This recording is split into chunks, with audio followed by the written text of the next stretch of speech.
இந்த நேரத்திலையும் இன்னைக்கு ஒரு வித்தியாசமான காரியத்தை நம்ம கேட்போம்.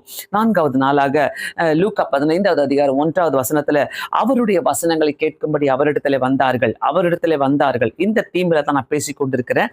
இந்த நாளிலும் இன்னைக்கு நம்ம எடுத்துக்கொண்ட தலைப்பு வந்து தேவையின் நிமித்தமாக வந்தார்கள் இன்னைக்கு. சோ நேத்து பார்த்தோம் அற்புதத்துக்காக வந்தார்கள், அவருடைய வசனங்களை கேட்க வந்தார்கள், அவர் எந்தெந்த நோக்கத்தோடு ஆண்டவர்கிட்ட வந்தார்கள். சோ இன்னைக்கு நம்ம பார்க்க வேண்டிய வசனம் வந்து தேவையின் நிமித்தமாக வந்தார்கள். இந்த உலகத்துல யாருக்கு தேவை இல்லாம இருக்குது? எல்லாருக்கும் ஒரு தேவை இருக்குது. யாரை கேட்டாலும் எனக்கெல்லாம் எந்த தேவையும் இல்லப்பா, நான்லாம் கூலா இருக்கிறேன், ஐ எம் கூல், ஸோ எனக்கு ஒரு பிரச்சனையும் இல்லைன்னு சொல்லவே முடியாது. எல்லாருக்கும் ஒரு தேவைகள் இருந்து கொண்டே இருக்குது. பிரியமானவர்களே, இந்த ஆன்லைன்ல பார்த்து கொண்டிருக்கிற அனைவருக்குமே இந்த நேரத்துல நான் சொல்றேன், எந்த தேவையா இருந்தாலும் நம்ம பலரை தேடிக்கிட்டு ஓடுறதோட, பல இடங்களில நம்ம சர்ச் பண்றத தேடுறதோட, பல இடங்களில சென்று நம்ம மண்டையை போட்டு குழப்பி ஐயோ இது நடக்கலாமா, அது நடக்குமா, இப்படி நடக்குமா என்று யோசிக்கிறதோட, இந்த இடத்துல ஆண்டவரை நம்ம தேடி வரும்போது என்ன கிடைக்கும், எப்படி கிடைக்கும்? ஆண்டவரை தேடணும்னு ஒரு மனசு வச்சாலே அவர் நம்மளை தேடிட்டு வந்துடுவார். அது ஒரு ஒரு நம்ம ஒண்ணு தேடி கண்டுபிடிக்கவே வேணாம்.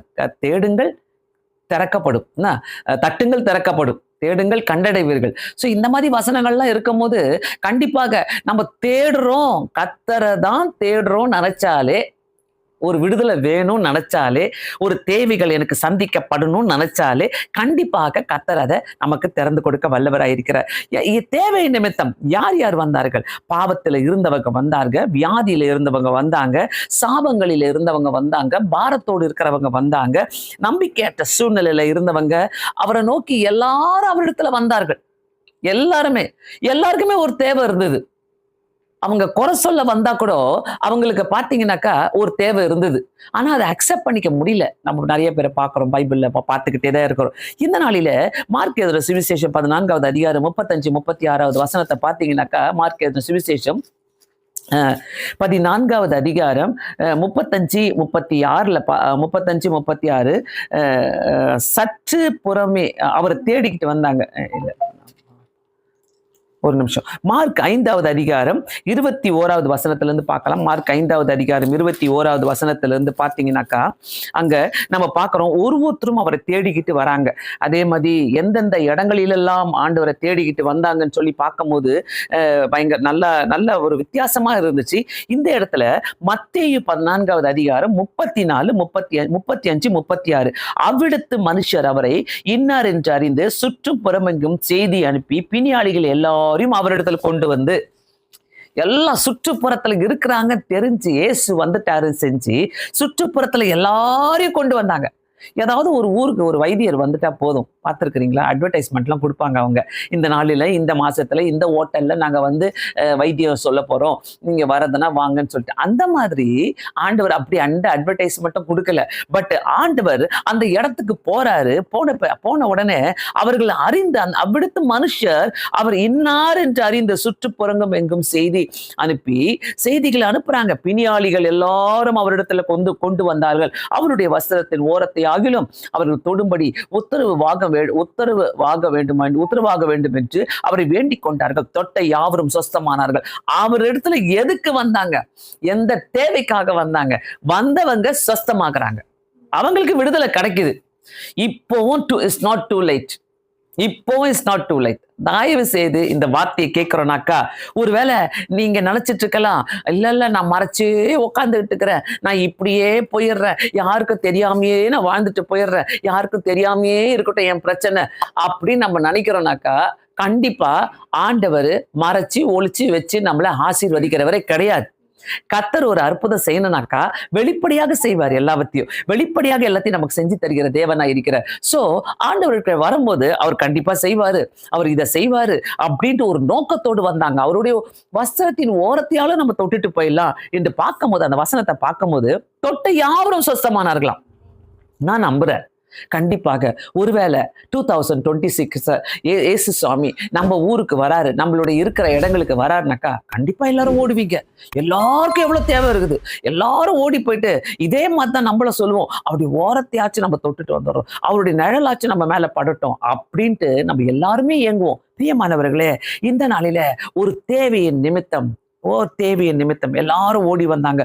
மார்க் எழுதின சுவிசேஷம் 5வது அதிகாரத்துல பாத்தீங்கன்னாக்கா, உண்மையாகவே இந்த நிறைய முறை வாசித்திருந்தாலும் ஒவ்வொரு முறை வாசிக்கும் போது வித்தியாசமான காரியங்களை கத்தரிக்க காட்டிக் கொண்டிருக்கிற 5வது அதிகாரம் 21வது வசனத்துல பாத்தீங்கன்னா, அதுல 21வது, இயேசு படவில ஏறி மறுபடியும் இக்கரைக்கு வந்து கடலோரத்தில் இருந்த போது திரளான ஜனங்கள் அவரிடத்தில் வந்தார்கள். எல்லா இடத்துலயும் திரளான ஜனங்கள் வந்தார்கள் அவரிடத்துல.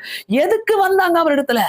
இயேசுவால விடுதலை கொடுக்க முடியும், இயேசுவால பிசாசுகளை துரத்த முடியும், இயேசுவால சாபங்களை நீக்கி போட முடியும், இயேசுவால பாரங்களை நீக்கி போட முடியும். திரளான ஜனங்கள் வந்தார்கள். நம்ம தான் இன்னைக்கு யோசிச்சுட்டு இருக்கிறோம்ல, இயேசு கிட்ட போலாமா வேணாவா, அந்த அந்த சர்ச்சுக்கு போலாமா, இந்த ஊழிய காட்ட போலாமா, அந்த ஊழிய காட்ட போலாமா, எப்படி போலாம், இப்படி போலாமா, இங்க போலாமா, எங்க போனா நம்மளுக்கு விடுதலை கிடைக்கும், இப்படி எல்லாம் யோசிச்சுக்கிட்டு ஒரு லிஸ்ட்டை போட்டுக்கிட்டு நம்ம போவோம். அப்படி கிடையாது. இயேசு கிட்ட வாங்க, எங்க போனாலும் இயேசு இருக்கிறார். அந்த சர்ச் ஆகட்டும், இந்த சர்ச் ஆகட்டும், இந்த கூட்டமா இருக்கட்டும், எந்த கூட்டமா இருக்கட்டும், எல்லா இடத்துல இயேசு ஒருத்தர் இருக்கிறார். அந்த இயேசுவை நீ எப்படி விசுவாசிக்கிறன்றதான் முக்கியம். நான் எப்படி விசுவாசிக்கிறேன், என்னுடைய வாழ்க்கையில நான் எப்படி விசுவாசத்தோடு அவரை நம்புறேன். ஒரு தேவையின் நிமித்தமாக ஆண்டவர்கிட்ட போகும்போது ஆண்டவர் அதை எப்படி ஏற்றுக்கொள்கிற தேவனா இருக்கிற. எடுத்துக்கொள்வோம் 5வது அதிகாரம் மார்க் சுவிசேஷம் 1வது வசனத்துல, அவர் கடலுக்கு அக்கறை உள்ள கதரையினுடைய நாட்டிலே வந்தார். சோ அந்த கதரையினுடைய நாட்டிலே வந்தார் என்று வாசிக்கும் போது அவர் படவிலிருந்து இறங்கின உடனே, படகுல இருந்து இறங்குறாரு, ரெஸ்டே கிடையாது அவருக்கு. எப்படி யோசிச்சு பாருங்களேன், படகுல இருந்து இறங்குறாரு. அப்பெல்லாம் பஸ் கிடையாது, பிளைட் கிடையாது, எதுவும் கிடையாது. படகுல தான் ஊரை விட்டு ஊரை போயிட்டே இருக்கிறாரு ஆண்டவர். சோ படகுல ஏறினோன்னு அசுத்தாவி உள்ள ஒரு மனுஷன் பிரேத கல்லறையிலிருந்து அவருக்கு எதிராக வந்தான். வாசிக்கும் போதே பயமா இருக்குதுல்ல, எப்படி ஒரு பிரேத கல்லறையிலிருந்து அசுத்தாவி உள்ள ஒரு மனுஷன், அசுத்தாவிகள் அங்கதான் இருக்குது, பிரேத கல்லறைங்க கிட்டதான் இருக்குது. அவனுடைய குடியிருப்பு கல்லறையில் இருக்குது. இயேசு வந்தார் பார்க்கிறோம். அவனுடைய கண்டிஷன் எப்படி இருக்குதுனாக்கா, அவனுடைய கண்டிஷன் பிரேத கல்லறையிலிருந்து வந்தவனுடைய கண்டிஷன் எப்படி இருந்திருக்கும், அவனுடைய குடியிருப்பு கல்லறையில் இருக்குது. அவனுடைய கண்டிஷன் பார்த்தீங்கன்னாக்கா, பிசாசு பிடித்தவனா இருக்கிறான். அவனுடைய குடியிருப்பு கல்லறையில் இருந்தது. அவனை சங்கிலியினாலே கட்ட ஒருவனாலும் கூட இருந்தது, யாராலே கட்ட முடியல. ஏன்னா ஏன் அவனுக்கு அங்க கம்ஃபர்டபுளா இருந்தது, கல்லறை ஏன் அவனுக்கு கம்ஃபர்டபுளா இருந்தது? ஏன்னா அநேக பிசாசுகள் தங்குற இடம் அது. எல்லாருமே அந்த கல்லறையில் இருக்கிறவங்க பரலோகத்துக்கு போயிட்டாங்கன்னு இல்ல, அதுல சூசைட் பண்ணவங்க இருக்கிறாங்க, கொளுத்திக்கிட்டவங்க இருக்கிறாங்க, ரட்சிக்கப்படாதவங்க இருக்கிறாங்க. சோ எல்லா ஆவிகளுமே அங்க இருக்குது. அவனுக்கு அந்த இடம் கம்ஃபர்டபுளா இருந்தது, 5 ஸ்டார் ஹோட்டல் மாதிரி இருந்தது அவனுக்கு அந்த கல்லறையின் குடியிருப்பு. அவனுடைய குடியிருப்பு வந்து ஒரு கல்லறை. அவன் எந்த கட்டுக்குள்ள இருக்கிறான், ஒரு பாண்டேஜ்குள்ள இருக்கிறான். அந்த பாண்டேஜ் தான் கல்லறையினுடைய குடியிருப்பு. பிரியமானவர்களே, இன்னைக்கு நம்ம கல்லறைக்குள்ள இல்லைன்னா கூட வாழ்க்கையே நிறைய பேர் கல்லறையா மாத்திக்கிட்டு உட்கார்ந்துட்டு இருக்கிறாங்க. அழுதுகிட்டே இருப்பாங்க. எங்க அழுவாங்க? கல்லறையில போய் தான் அழுவாங்க, மரணத்துக்கிட்ட தான் அழுவாங்க. போயிட்டு தங்களுடைய வாழ்க்கையை ஃபுல்லாவே கல்லறையாக்கி குடியிருப்ப கல்லறையாக மாத்தி வச்சிருக்கிறாங்க. சோ இந்த மனிதனை யோசிக்கும் போது அவன் ஓடி வரான். ஆண்டவரை பார்த்தவன் அசுத்தாவி உள்ள ஒரு மனுஷன் பிரேத கழிந்து அவருக்கு எதிராக வந்தான். அவனுக்கு தெரிஞ்சிருச்சு, இங்க இருக்கிற வல்லமையில நம்ம உட்கார்ந்துட்டு இருக்கிறோம், இந்த கல்லறையில் இருக்கிற நிறைய வல்லமையோடு, பிசாசின் வல்லமையோடு உட்கார்ந்துட்டு இருக்கிறோம். ஆனா இந்த வல்லமையெல்லாம் ஓடி போதை இவரை பார்த்துட்டு, யாரோ ஒரு வல்லமை வருத நம்மளை பார்த்துட்டு அவருக்கு எதிராக வந்தானாம். பிரியமானவர்களே, அவன் 4வது வசனம், அவன் அநேக தர விலங்குகளினாலும் சங்கிலியினாலும் கட்டப்பட்டிருந்தும் சங்கிலியை முறித்து விலங்குகளை தகர்த்து போட்டு அவனை அடக்க ஒருவனாலும் கூட இருந்தது. அவன் பாண்டேஜ்ல இருக்கிறான், ஒரு சங்கிலினால கட்டப்பட்டிருக்கிறான், விலங்குனால கட்டப்பட்டிருக்கிறான். இன்னைக்கு அநேகருடைய வாழ்க்கை பார்த்தீங்கன்னாக்கா ஒண்ணுமே புரியலையா. நாங்க எங்க நின்றுட்டு இருக்கிறோம் எங்களுக்கு புரியல. எங்க குடும்பத்துக்குள்ள ஏதோ ஒரு பாண்டேஜ் இருக்குது, எங்க குடும்பத்துக்குள்ள எதையோ கட்டி போட்டு வச்சிருக்கிறோம். என்னதையா கட்டி போட்டு வச்சிருக்கிறோம், என்ன நம்ம கட்டி போட்டு வச்சிருக்கிறோம், என்ன புரியாம இருக்குது. சாபங்களை கட்டி போட்டு வச்சிருக்கிறோம். விடுதலை தேவைப்படுது. இந்த இடத்துல கண்டிப்பாக யோசிங்க. அவன் அநேக தரம் விலங்குகளினாலும் சங்கிலியினாலும் கட்டப்பட்டிருந்தும் அவனை கட்டி போட அதை யாராலும் கூடாது இருந்தது, யாராலையும் முடியாது. சோ இன்னைக்கு நிறைய பேர் இந்த சூழ்நிலையில உட்கார்ந்துட்டு இருக்கிறோம். ஆண்டவரே, எங்க வீட்டுக்குள்ள ஏன் இந்த சாபம், எங்க வீட்டுக்குள்ள ஏன் இப்படிப்பட்ட பிரச்சனை, வியாதின்னு ஒரு சாபம் இருக்குது. ஆண்டவரே அப்படியே வரிசையா வரும். வியாதி பார்த்தீங்கன்னாக்கா அப்பாக்கு இருந்தது, தாத்தாக்கு இருந்தது, பாட்டிக்கு இருந்தது, அம்மாக்கு இருந்தது, எல்லாருக்கும் அப்படியே வரிசையா வரும் அந்த வியாதிகள். அந்த சாபத்தின் கட்டுகளில் இருந்து நான் வெளியே போகணுமே ஆண்டவரே அப்படின்ட்டு அந்த வல்லமை எதிர்த்து அந்த கல்லறைக்குள்ள வராரு பாருங்க. அவரு கல்லறை வழியா நடந்து போகும்போது அவனால முடியல, அங்க முடியல, அந்த பிசாசால முடியல. அவன் சொல்றான், அவன் எப்போதும் இரவும் பகலும் மலைகளிலும் கல்லறைகளிலும் இருந்து கூக்கரிலிட்டு கல்லுகளினாலே தன்னை காயப்படுத்தி கொண்டிருந்தான். பிரியமானவர்களே, யோசிங்க தயவு செய்து. அவன் கல்லறைக்குள்ள இருந்து இதெல்லாம் செஞ்சு கீறிக்கிட்டு இருக்கான். இன்னைக்கு வீட்டுக்குள்ளே இருந்துகிட்டு நிறைய பேர் கீறிக்கிட்டு இருக்கிறாங்க, வீட்டுக்குள்ளே இருந்துகிட்டு புலம்பிட்டு இருக்கிறாங்க, வீட்டுக்குள்ளே இருந்துட்டு கல்லறையா மாத்தி வைக்கிறாங்க வீட்டை. யோசிக்கலாமா? வாழ்க்கை, அநேகருடைய வாழ்க்கை அவங்களுடைய குடியிருப்பு கல்லறையாக இருக்கிறது. கல்லறையில் என்ன பண்ணுவாங்க? உட்காந்து அழுதுகிட்டு, உட்காந்து ஏதோ ஒரு காரியத்தை செஞ்சுக்கிட்டே இருப்பாங்க, ஏதோ ஒரு பெனாத்திக்கிட்டு இருப்பாங்க. சிலருக்கெல்லாம் அந்த இடம் ரொம்ப பிடிக்கும், ரொம்ப பிடிக்கும். போயிட்டு கேண்டல் ஏற்றிட்டு வருவாங்க, போயிட்டு ஏதாவது வச்சுட்டு வருவாங்க, போயிட்டு இட்லி தோசை வச்சுட்டு வருவாங்க, காஃபி வச்சுட்டு வருவாங்க, சாராயம் வச்சுட்டு வருவாங்க. இப்படிலாம் பண்ணுவாங்க செத்தவங்களுக்கு. ஸோ அந்த கல்லறைக்கும் அந்த நபருக்கும் ரொம்ப கனெக்ஷன் இருக்குதுன்னு அர்த்தம். அந்த மாதிரி அப்படிப்பட்ட ஆவிகள் அவங்களுக்குள்ள இருக்கிறதுனாலதான் அவங்க தேடிக்கிட்டு போறாங்க, அந்த கல்லறையை தேடிக்கிட்டு போறாங்க. இயேசு வந்தாருங்க. இன்னைக்கு நம்மளுடைய வாழ்க்கையில இயேசு வந்திருக்கிறார். இந்த சங்கிலிகளை உடைக்கதான் ஆண்டவர் வந்திருக்கிறார். நம்முடைய வாழ்க்கையில நிறைய பேருடைய வீடுகளில இப்படிப்பட்ட சங்கிலிகள், கடன் பிரச்சனை என்ற சங்கிலிகள் உடைக்கப்படணும். கடனை வாங்கிட்டே இருப்பாங்க, காசு நிக்கவே நிக்காது. எப்படி காசு வந்தாலும் சரி நிக்காது, போய்கிட்டே இருக்கும், பொத்தலான பையில விழுந்துகிட்டே இருக்கும். அது எங்க போகுதுன்னே தெரியாது, சரியாவே அவங்களால மேனேஜ் பண்ணவே முடியாது. எப்படி இல்லைனாக்கா எங்கேயாச்சும் போட்டு அப்படியே லம்பா போட்டு எங்கேயும் ஏமாந்துருவாங்க. எதையோ ஒண்ணு நடக்கும், கையில இருக்கிற மாதிரி தான் இருக்கும். ஐயோ நிறைய இருக்குதே, பரவாயில்லையே, எங்கேயோ கொண்டு போய் போட்டு எல்லாமே காணாம போயிடும். பிரியமானவர்களே, இந்த சாபத்துல இருந்தெல்லாம் நம்ம வெளியே வரணும். ஆண்டவர் நமக்கு ஞானத்தை கொடுக்கிற தேவனா இருக்கிறார். அவன் எப்பொழுதும் இரவும் பகலும் கூக்கரிட்டு கொண்டே இருப்பானா. இந்த நேரத்துல யார் யாரெல்லாம் பார்த்துட்டு இருக்கிறீங்களோ, யார் யாருடைய வீடுகளில இப்படிப்பட்ட சாபங்களும் பாரங்களும் கஷ்டங்களும் துன்பங்களும் இருக்கிறதோ, இந்த நேரத்துல ஜெபிக்கலாம், ஆண்டவர்கிட்ட சொல்லி ஜெபிக்கலாம். ஆண்டவரே, எங்க குடும்பத்துக்குள்ள நீங்க கடந்து வாங்க இயேசு சுவாமி, நீங்க வாங்க ஆண்டவரே சொல்லி கூப்பிட. வியாதியிலிருந்து எங்களுக்கு ஒரு விடுதலை வேணும் ஆண்டவரே, சாபத்திலிருந்து விடுதலை வேணும். டிவோர்ஸ் பார்த்தீங்கன்னாக்கா அது ஒரு சாபங்க. குழந்தை இல்லாத தன்மை, ஐயோ எத்தனை முறை ஆண்டவரே நீங்க தருவீங்க நாங்க உட்கார்ந்துட்டு இருக்கிறோமே.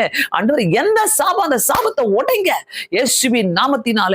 ஆண்டவருடைய பிள்ளைகளுக்கு எல்லாமே சம்பூர்ணமாக நடக்கும் என்று வேதம் சொல்லுகிறது. ஹல்லேலூயா. எல்லாமே சம்பூர்ணமாக நடக்கும். சோ நம்ம விசுவாசிக்கிறவங்களுக்கு இப்படிப்பட்ட கல்லறை கிடையாது, இப்படிப்பட்ட குடியிருப்பு கிடையாது, இப்படிப்பட்ட பாண்டேஜ் நம்மளுக்கு கிடையாது, இப்படிப்பட்ட கட்டுகள் கிடையாது. இயேசு நம்மளுடைய பக்கம் வருகிற தேவனா இருக்கிறார். கண்டிப்பாக இந்த பிசாசுகளை நம்ம விரட்டி அடிக்கலனாக்கா வீட்டுக்குள்ள அவங்க வந்து நல்லா உட்காந்துக்கோங்க. எங்கேயாச்சும் ஒரு இடத்துல நல்லா உட்காந்துக்கிட்டே இருக்காங்க, ஏதாவது பிரச்சனையை பண்ணிக்கிட்டே இருப்பாங்க, வீட்டுக்குள்ள ஒரு பிரச்சனையை உண்டாக்கிக்கிட்டே இருப்பாங்க. பிரியமானவர்களே, தயவு செய்து இறங்கி வாங்க. ஆண்டவரே, எங்க வீட்டுக்குள்ள இறங்குங்க ஆண்டவரே, உம்மை அறியாதவங்க உண்மை ஏற்றுக்கொள்ளுங்க ஆண்டவரே. ஆண்டவரே, உம்முடைய பிள்ளைகளாக மாறணும் ஆண்டவரே, எங்களை எடுத்து உபயோகப்படுத்துங்க ஆண்டவரே சொல்லி கேட்போம் ஆண்டவர்கிட்ட. ஆண்டவர் அந்த பக்கம் தான் கடந்து வராருங்க. பிசாசுகளை ஓட்டும் போது ஆண்டவர் அந்த பக்கம் கடந்து வந்தாலே பிசாசு நடுங்க ஆரம்பிச்சிச்சு. என்னுடைய தகப்பனார், எங்க அம்மா அப்பா 2 பேருமே ஊழியத்துல இருந்தாங்க. எங்க அப்பா இந்த பிசாசுகளை ஓட்டுகிற வரமும் தீர்க்க தரிசன வரங்களோடு ஊழியத்தை செஞ்சுட்டு இருந்தாங்க. அப்பா ஆபீஸ் முடிஞ்சு வருவாங்க. அவர் வரத்துக்கு முன்னாடியே வெளியில ஊர்களிலிருந்து வெளியில எங்கேயோ 30 கிலோமீட்டர் 50 கிலோமீட்டர் தாண்டி பிசாசு பிடிச்சவங்களை கொண்டு வருவாங்க. அவங்களுக்கு தெரியாது, வாங்க சும்மா ஜாலியா போயிட்டு வரலாம். லாரியில வருவாங்க, வேன்ல வருவாங்க. நாங்க சின்ன பிள்ளையா இருக்கும்போது பார்த்திருக்கிறோம். அப்போ நாங்க யோசிப்போம், அப்பா ஆபீஸ் முடிஞ்சு வீட்டுல இருப்பாரு, அந்த லாரியில இருந்து வா இறங்கலான்ட்டு கூப்பிடுவாங்க. அந்த பேய் பிடிச்சவங்கள வீட்டுக்குள்ள நுழைய மாட்டாங்க, அந்த கேட்டு கிட்ட கூட நுழைய மாட்டாங்க. ஐயோ, ஏன் இங்க கொண்டு வந்தீங்க, இங்க இயேசுநாதர் இருக்கிறாரு அந்த பிசாசுகள் அலறத நாங்க பார்த்திருக்கிறோம், எங்க கண்ணால நாங்க பார்த்திருக்கிறோம். சோ அந்த பிசாசுகளுக்கு தெரியும், அதுங்க கம்ஃபர்ட் ஜோன்ல இருக்குங்க, நல்ல ஒரு கம்ஃபர்ட் ஜோன்ல. வீட்டுக்குள்ள கம்ஃபர்ட் ஜோன் அதுங்களுக்கு கொடுத்தீங்கன்னாக்கா நல்லாவே இருப்பாங்க. அவங்க வீட்டுக்குள்ள நீங்க வீட்டுக்குள்ள சண்டை போட்டுக்கிட்டு உட்காந்துட்டீங்கன்னா அது ஒரு கம்ஃபர்ட் ஜோன் அவங்களுக்கு. வீட்டுக்குள்ள வியாதிகளோடு இருக்கிறீங்கன்னாக்கா, அப்படியே கஷ்டத்தோடு இருக்கிறீங்கன்னாக்கா அது ஒரு கம்ஃபர்ட் ஜோன். எங்கெங்கெல்லாம் பிரச்சனைகள் இருக்குதோ ஒரு கல்லறை இடமாக மாத்தி, குடியிருப்பு அந்த கல்லறை இடமாக மாத்தி, பிசாசுகள் அங்க உட்கார்ந்துட்டு இருக்கிற நிலைமையாக மாத்தி, தயவு செய்து அதுல இருந்து வெளியில வரணும்னாக்கா ஆண்டவர்கிட்ட ஒரு உறுதிமொழி எடுத்து கேளுங்க. இயேசு கிறிஸ்துவின் நாமத்தினாலே அந்த பிசாசுகள் நடுங்கட்டும். சோ எங்க அப்பா அந்த பிசாசுகளை ஓட்டுறதுக்கு முன்னாடி அந்த பிசாசுகள் பிசாசுகள் கேட்டுக்குள்ளவே நுழையாது, அந்த காம்பவுண்ட் வால்குள்ளே நுழையாது. இல்ல, உள்ள வரமாட்டோம். அங்க இயேசு கிறிஸ்து இருக்கிறாரு, அங்க இயேசு கிறிஸ்து இருக்கிறாரு, உள்ள நுழையவே மாட்டோம். ஏதேதோ பண்ணி கட்டி அதுங்களை அந்த கயிறுல கட்டி அவங்கள பிடிச்சி இழுத்துட்டு உள்ள வீட்டுக்குள்ள கொண்டு வருவாங்க. வந்தா இல்ல, எங்களுக்கு தெரியும், நாங்க இந்த பிசாசு இந்த மனுஷிக்குள்ள ரொம்ப நாளா இருக்கோம், ரொம்ப வருஷமா இருக்கிறோம், நாங்க போக மாட்டோம்னு சொல்லி அதுங்க அலறலிட்டதை நாங்க பார்த்திருக்கிறோம். பிரியமானவர்களே, இப்படிப்பட்ட வரங்களோடு கர்த்தர் நம்மளை வைத்திருக்கணும்னு ஆசைப்படுறாரு. இந்த வரங்கள் நமக்கு வேணும் என்று ஆசைப்படுகிறாரு. இப்படிப்பட்ட வரங்கள் நமக்குள்ள இருக்கணும். நம்ம கடந்து போகும் போதே அந்த பிசாசுகள் அந்த இடத்துல நடுங்கணும்.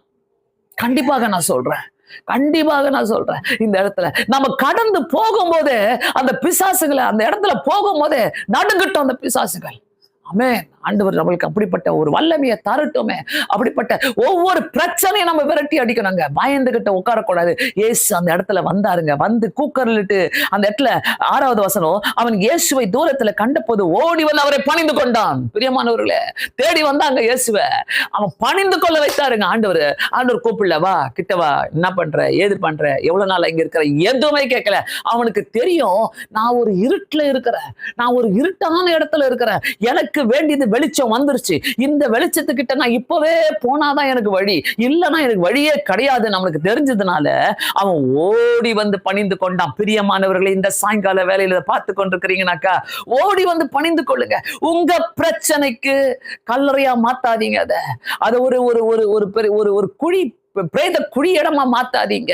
வீட்டை அப்படி மாத்தாதீங்க. தயவு செய்து வீட்டுல இருக்கிற பிரச்சனைகள் ஓடி போனோம்னாக்கா ஆண்டவர்கிட்ட வந்து பணிந்து கொள்ளுங்க. அவரை தேடிக்கிட்டு வந்தாங்க. அவர் தேவைக்காக தேடிக்கிட்டு வந்தாங்க. அவனுடைய தேவை, எனக்கு விடுதலை வேணும், எனக்கு விடுதலை வேணும். நமக்கு தெரியும், அவனுடைய பெயர் லேகியோன் என்று சொல்றான். அவனுக்குள்ள 2000க்கு மேல பிசாசுகள் இருந்தது. அந்த பிசாசுகளை பன்றிகள் மேய்த்தவர்கள் என்ன பண்றாங்க, அதை பாக்குறாங்க, அந்த பன்றிகள் மேல உழுது, அந்த பன்றிகள்லாம் போய் இதுல போய் விழுந்து சாகுது, கடல்ல போய் விழுந்து சாகுது. இந்த இடத்துல பிரியமானவர்களே, நமக்கு ஆண்டவர் ஒரு விடுதலை கொடுக்க இங்க வந்திருக்கிறாரு. இந்த சாயங்கால வேலையில யாரா இருந்தாலும் ஆண்டவர்கிட்ட போய் கேளுங்க, இயேசு சுவாமி, எனக்கு ஒரு விடுதலை வேணும், நான் பணிந்து கொள்ளுகிறேன் ஆண்டவரே, உண்மை நான் பணிந்து கொள்கிறேன், நான் உங்ககிட்ட வந்திருக்கிறேன் ஆண்டவரே. வாங்க ஆண்டவர்கிட்ட. ஏன் வரக்கூடாது? தேவை இருக்கிற ஒவ்வொருத்தரும் தேவையின் நிமித்தமாக ஆண்டவரை தேடிக்கிட்டு வந்தார்களாம். ஒவ்வொரு தேவையின் நிமித்தமாக. எவ்வளவு தேவை, எவ்வளவு பேர், நான் தனியா அழுது பாத்துக்கிறேன், எனக்கு யாரெல்லாம் வந்து செய்வாங்க, யாராலையும் வந்து செய்யவே முடியாது, இயேசு கிறிஸ்துவை தவிர. இயேசு கிறிஸ்து மட்டும் தான் வந்து செய்ய முடியும். கண்டிப்பாக இந்த உலகத்துல நம்ம வாழ்றோம்னாக்கா கர்த்தர் அப்படிப்பட்ட இருதயங்களையும் நம்மளை பார்த்து பிசாசு ஓடுனங்க, அப்படிப்பட்ட வரங்களையும், தீர்க்க தரிசன வரங்களையும், பிசாசுகளை விரட்டக்கூடிய வரங்களையும் கர்த்தர் நமக்கு கொடுத்து நம்மளை உயர்த்தும் போது கண்டிப்பாக அநேகருக்கு ஆசீர்வாதமாக இருப்போம். இன்னைக்கு அநேகருக்கு இந்த உலகத்துல நம்ம வாழ்றோம்னாக்கா, ஆண்டவரே அப்படிப்பட்ட வரங்களோடு நான் வாழணும் ஆண்டவரேன்னு சொல்லி கேளுங்க. அப்படிப்பட்ட வரங்கள் பாலாசி எல்லாரையும் சொல்லி அநேக வருஷங்களுக்கு முன்னாக ஒரு ஊழியக்காரர் இருந்தாரு. அந்த ஊழியக்காரர் ஒரு முறை சென்னையில மீட்டிங் வைத்த போது பாத்தீங்கன்னாக்கா பிசாசுகள் நடுங்கி விழுந்துதான். அவர் அதுக்கு முன்பாக அதிகமா ஜெபிக்க ஆரம்பிச்சாராம். ஆண்டவரே என்னை எடுத்து உபயோகப்படுத்துங்க என்று சொல்லி இரவும் பகலும் அதிகமாக ஊக்கமாக ஜெபிக்க ஆரம்பித்தாராம். அந்த ஜெபம் சண்டை வைத்து சென்னையில ஒரு பெரிய மீட்டிங் வைத்தாராம். அந்த மீட்டிங்ல வைத்த போது பாத்தீங்கன்னாக்கா பிசாசு பிடிச்சவங்க ஓடுறாங்களா, எங்க ஓடி போய் விழுறாங்கனாக்கா கூவம் ஆற்றுக்கிட்ட போயிட்டு எல்லாம் ஓடுறாங்களா. அந்த கூவம் ஆத்துக்கிட்ட போய் நேரம் அதை பார்த்துக்கிட்டு ஓடுறாங்களா. அங்க ஒரு நிறைய ஊழியக்காரர்களை வரிசையா நிக்க வச்சு அவங்க மேல தலைமையில கைய வச்சு ஜெபிக்க வைத்து அதுக்கப்புறம் அந்த பிசாசுகளை விரட்டினாங்களாம். அங்க சுகமான, இல்லைன்னா அவங்களும் அப்படியே ஓடி போய் கூவம் ஆத்துல விழுந்துட்டு இருப்பாங்க. அப்படிப்பட்ட வரங்கள் நிறைந்த ஒரு பாலாசி லாரி என்ற ஊழியக்காரர், இன்னைக்கும் அநேக ஊழியக்காரர்கள் இருக்கிறார்கள், பிசாசுகளை கண்டறியக்கூடிய ஊழியக்காரர்கள் இருக்கிறார்கள். பிசாசுகள் அவங்க போனாலே பிசாசுகள் நடுங்கும், அவங்க நின்னாலே பிசாசுகள் நடங்கும், அவங்க நின்றாலே அந்த பிசாசுகள் அநேக காரியங்களை பேச ஆரம்பிக்கும். பிரியமானவர்களே, இந்த இடத்துல உங்களுக்கு ஒரு விடுதலை வேணும்னாக்கா வாங்க ஆண்டவர்கிட்ட நோக்கி ஜெபிக்கலாம். ஆண்டவரே, எனக்கு எங்க வீட்டுக்குள்ள ஒரு விடுதலை வேணும், கல்லறை தோற்றமாக இருக்கக்கூடாது, எங்க வீடு ஆண்டவரே ஒரு குழி பாய்ந்த இடங்களாக இருக்கக்கூடாது, எங்க வீடு ஆண்டவரே பிசாசுகளுடைய கம்ஃபர்ட் ஜோனா இருக்கக்கூடாது, எங்களுக்கு ஒரு விடுதலை வேண்டும் என்று நம்ம ஜெபிக்கும் போது கர்த்தர் ஒரு விடுதலை தருகிற தேவனாயிருக்கிறார். 5 நிமிஷம் 10 நிமிஷம் ஜெபம் பண்ணிட்டு எனக்கு எனக்கு தீர்க்க தரிசன வரங்களை கொடுங்க ஆண்டவரே, எனக்கு பிசாசுகளை விரட்டுகிற வரங்களை கொடுங்க ஆண்டவரேன்னு கேட்டாக்கா ஆண்டவர் தரவே மாட்டாரு. பிசாசுகளை விரட்டுகிறவர்கள், தீர்க்க தரிசனம் சொல்லுகிறவர்கள், ஆண்டவருடைய அபிஷேகத்தினாலே நிறைந்தவர்கள் பல மணி நேரம் ஆண்டவருடைய பாதபத்தில் காத்திருந்தவர்கள். அப்படியே ஆண்டவர் யாருக்குமே அப்படியே கொடுக்கவே இல்லை அந்த வரங்களை. அப்படியே அப்பாக்கு இருந்தது, உனக்கு தந்தரன் கொடுக்கல. பல மணி நேரம் என்னுடைய வாழ்க்கையெல்லாம் பல மணி நேரம் நான் காத்து கொண்டிருந்த நாட்கள் உண்டு. உபவாசத்தோடு காத்து கொண்டிருந்த நாட்கள் உண்டு. ஆண்டவரே, ஊழிய பாதையில 17 வயசுல நான் ஊழியத்துக்கு போயிட்டேன். அந்த ஊழிய பாதையில எனக்கு வரங்கள் வேண்டும் ஆண்டவரேன்னு சொல்லி கேட்டேன். எனக்கு உங்களுடைய வரங்களால் என்ன நிரப்புங்க என்று சொல்லி கேட்டேன். அந்த வரங்களை நான் பார்த்தேன். என்னுடைய வாழ்க்கையில அநேகருடைய வாழ்க்கையில கர்த்தர் அற்புதங்களை செய்ய தொடங்கினாரு. பிரியமானவர்களை, இந்த நேரத்துல வீட்டுக்குள்ள எந்தெந்த கல்லறைகள் இருக்கிறதோ, எந்தெந்த பிரேத குழிகள் இருக்கிறதோ, உங்களுடைய தேவைகளை நீங்க அப்படியே அசால்ட்டா எடுக்காதீங்க. ஒரு தேவை இருக்குதுனாக்கா அதை டீப்பா பாருங்க. அது என்ன நடக்குது, எப்படி இருக்குது அந்த தேவை, அந்த தேவைக்குள்ள எங்க பிசாசு பிடிச்சு வச்சிருக்கான், அதை கெட்டியா பிடிச்சு வச்சுக்கிறானா, சங்கிலியில கட்டி வச்சிருக்கானா, அது என்ன பண்ணி வச்சிருக்கான், நீங்க ஆராய ஆரம்பிச்சிட்டீங்கன்னாக்கா பிசாசு ஓடிடுவாங்க. கண்டிப்பாக ஜெபத்தோடு நம்ம அதை நோக்கி பார்க்கும் போது கர்த்தர் நமக்கு விடுதலை தருகிற தேவனா இருக்கிறார். வீட்டுக்குள்ள இருக்கிற இப்படிப்பட்ட ஆவிகளை, சண்டையின் ஆவிகளை, குழப்பத்தின் ஆவிகளை, பிரிந்து போகிற ஆவிகளை விரட்டி தள்ளலாமே. நாம் அனைவருமே கண்களை மூடி ஜெபிக்கலாம். தேவையை கர்த்தர் அறிந்திருக்கிற தேவனாய் இருக்கிறார். தேவையை நிமித்தம் ஆண்டவர்கள் ஓடி வந்தார்கள். அநேகர் ஓடி வந்தார்கள். அவரை தொடுவதற்காக ஓடி வந்தார்கள். அவருடைய வஸ்திரத்தை தொட்டாய்களும். இந்த நேரத்துல உங்களுடைய வாழ்க்கையில, உங்களுடைய குடும்பத்துல இருக்கிற பிரச்சனைக்கு, உங்க குடும்பத்துல ஆண்டவரே இது முடிய மாட்டுது, இது என்ன நடக்குது எனக்கு புரியலையே என்று சொல்லுகிற காரியங்களில ஒரு விடுதலைக்காக கர்த்தர் உங்களை அழைத்திருக்கிறார். வாங்க, நம் கண்களை மூடி ஆண்டவர்கிட்ட அப்படியே ஜெபிங்க எல்லாருமே.